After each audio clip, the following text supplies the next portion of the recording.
ನಮಸ್ಕಾರ friends, welcome to mystic era channel. ನೀವು ಈ ವಿಡಿಯೋ ನೋಡ್ತಾ ಇದ್ದೀರಾ ಅಂದರೆ ಇದು ಖಂಡಿತ ಕೋಇನ್ಸಿಡೆನ್ಸ್ ಅಲ್ಲ. ಯೂನಿವರ್ಸ್ ನಿಮಗೆ ಒಂದು ಸಂದೇಶ ಕೊಡ್ತಾ ಇದೆ ಅಂತಲೇ ಅರ್ಥ. ಈ ಸಂದೇಶ ಏಂಜಲ್ಗಳಿಂದ ಆಗಿರಬಹುದು ಅಥವಾ ಒಂದು ಯೂನಿವರ್ಸ್ ಕಡೆಯಿಂದ ಆಗಿರ್ಬೋದು. ನಿಮ್ಮ ಜೀವನದಲ್ಲಿ ಏನೋ ಒಂದು ದೊಡ್ಡ ಚೇಂಜ್ ಬರ್ತಾ ಇದೆ ಅಥವಾ ಯಾರಿಗೋ ಒಂದು ವಾರ್ನಿಂಗ್ ಆಗಿರ್ಬೋದು, ಮತ್ತೊಬ್ಬರಿಗೆ ಒಂದು ದೊಡ್ಡ ಆಪರ್ಚುನಿಟಿ ಕೂಡ ಆಗಿರ್ಬೋದು. ಈಗ ತಕ್ಷಣ ಕಣ್ಣು ಮುಚ್ಚಿ ನಿಮ್ಮ ಮನಸ್ಸಿನಲ್ಲಿ ಒಂದು ಪ್ರಶ್ನೆಯನ್ನು ಯೋಚನೆ ಮಾಡಿ, ನಿಮ್ಮ ಇಂಟ್ಯೂಷನ್ನ ಫೀಲ್ ಮಾಡಿ. ಈ ವಿಡಿಯೋನ ಸ್ಕಿಪ್ ಮಾಡಬೇಡಿ, ಕೊನೆವರೆಗೂ ನೋಡಿ. ನಿಮ್ಮ ಉತ್ತರ ನಿಮಗೆ ಖಂಡಿತ ಸಿಗುತ್ತೆ. ಪರ್ಸ್ನಲ್ ರೀಡಿಂಗ್ ಬೇಕಾದರೆ ಸ್ಕ್ರೀನ್ನಲ್ಲಿ ಕಾಣೋ ನಂಬರನ್ನು ಸಂಪರ್ಕ ಮಾಡಿ. ಈಗ ಕ್ಷಣಕಾಲ ಕಣ್ಣು ಮುಚ್ಚಿ ಯೂನಿವರ್ಸ್ ಜೊತೆ ಕನೆಕ್ಟ್ ಆಗಿ ಮನಸ್ಸಿನಲ್ಲೇ ಹೇಳ್ಕೊಳ್ಳಿ, ಯೂನಿವರ್ಸ್ ನನಗೆ ಯಾವ ಸೂಚನೆ ಕೊಡ್ತಾ ಇದ್ದೀರಾ ಅನ್ನೋದನ್ನು ಕೇಳ್ಕೊಳ್ಳಿ. ನಿಮ್ಮ ಭವಿಷ್ಯದ ಬಗ್ಗೆ ಆಗಿರ್ಬೋದು, ಯಾವುದಾದ್ರೂ ಒಂದು ಗೈಡೆನ್ಸನ್ನು ಕೊಡಲಿಕ್ಕೆ ಕೇಳ್ಕೊಳ್ಳಿ. ಯೂನಿವರ್ಸ್ನ ಪಾಸಿಟಿವ್ ಎನರ್ಜಿ ನಿಮ್ಮ ಜೀವನದಲ್ಲಿ ಬರಬೇಕು ಅನ್ನೋದಾದರೆ ಕಮೆಂಟ್ ಬಾಕ್ಸ್ನಲ್ಲಿ ಐ ಲವ್ ಯು ಯೂನಿವರ್ಸ್ ಅಂತ ಕಮೆಂಟ್ ಮಾಡಿ. ನಿಮಗೆ ನಿಮ್ಮ ಜೀವನದಲ್ಲಿ ಪಾಸಿಟಿವ್ ಚೇಂಜ್ ಬೇಕು ಅನ್ನೋದಾದರೆ ಮನಸ್ಸಾರೆ ಯೂನಿವರ್ಸ್ಗೆ ಪ್ರಾರ್ಥನೆಯನ್ನು ಮಾಡಿ. ಹೋಪನೊಪ್ಪನು ಹೇಗೆ ಮಾಡ್ಬೋದು ಅನ್ನೋದು ನನ್ನ ಪ್ರೊಫೈಲಲ್ಲೇ ಒಂದು ವಿಡಿಯೋ ಇದೆ, ಅದನ್ನು ಮಾಡಬಹುದು. ನಾನಿಲ್ಲಿ 3 ಕಾರ್ಡ್ಗಳ ಆಯ್ಕೆಯನ್ನು ಕೊಡ್ತಾ ಇದ್ದೀನಿ. 3ರಲ್ಲಿ ಯಾವುದಾದ್ರೂ ಒಂದು ಕಾರ್ಡನ್ನು ಆಯ್ಕೆ ಮಾಡ್ಕೊಳ್ಳಿ.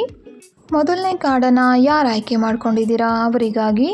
ಈಗ ನೀವು ಇರೋ ಒಂದು ಯಾವ ಪೊಸಿಷನಲ್ಲಿ ಇದ್ದರೂ ಕೂಡ ಸಂತೋಷವಾಗಿರೋದನ್ನು ಕಲ್ತ್ಕೊಳ್ಳಿ. ಯೂನಿವರ್ಸ್ಗೆ ಧನ್ಯವಾದವನ್ನು ಹೇಳ್ಕೊಳ್ಳಿ. ಖಂಡಿತ ಯೂನಿವರ್ಸ್ ನಿಮ್ಮ ಪ್ರಾರ್ಥನೆಯನ್ನು ಕೇಳ್ತಾ ಇದೆ, ಅದಕ್ಕೆ ಈ ಒಂದು ಕಾರ್ಡೇ ಸಾಕ್ಷಿಯಾಗಿದೆ.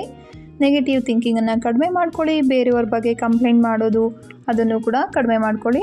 ಪ್ರತಿದಿನ ಯಾವುದು ಇದೆಯೋ ನಿಮ್ಮ ಜೀವನದಲ್ಲಿ ಅದಕ್ಕೆ ಥ್ಯಾಂಕ್ ಯು ಹೇಳ್ಕೊಳ್ಳಿ. ನಿಮ್ಮ ಜೀವನದಲ್ಲಿ ಆಲ್ರೆಡಿ ಇರುವ ಬ್ಲೆಸ್ಸಿಂಗ್ಸನ್ನು ಗುರುತಿಸಿ.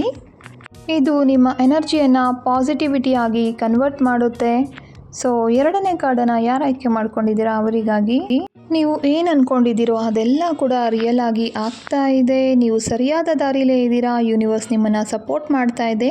ಹೊಸ ಐಡಿಯಾಸ್ ಬಂದರೆ ಖಂಡಿತ ಡೌಟ್ ಪಡಬೇಡಿ. ನಿಮ್ಮ ಇಂಟ್ಯೂಷನ್ ನಿಮಗೆ ಖಂಡಿತ ಒಳ್ಳೆಯದನ್ನೇ ಮಾಡ್ತಾ ಇದೆ, ನಂಬಿಕೆ ಇಡಿ.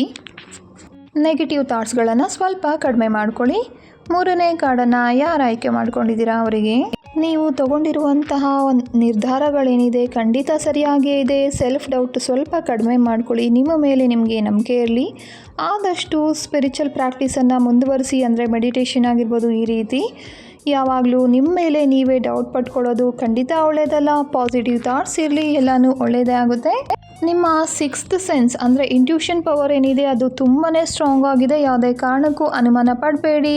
ಯೂನಿವರ್ಸ್ನ ಟ್ರಸ್ಟ್ ಮಾಡಿ, ಒಳ್ಳೆಯದೇ ಆಗುತ್ತೆ. ಧನ್ಯವಾದಗಳು.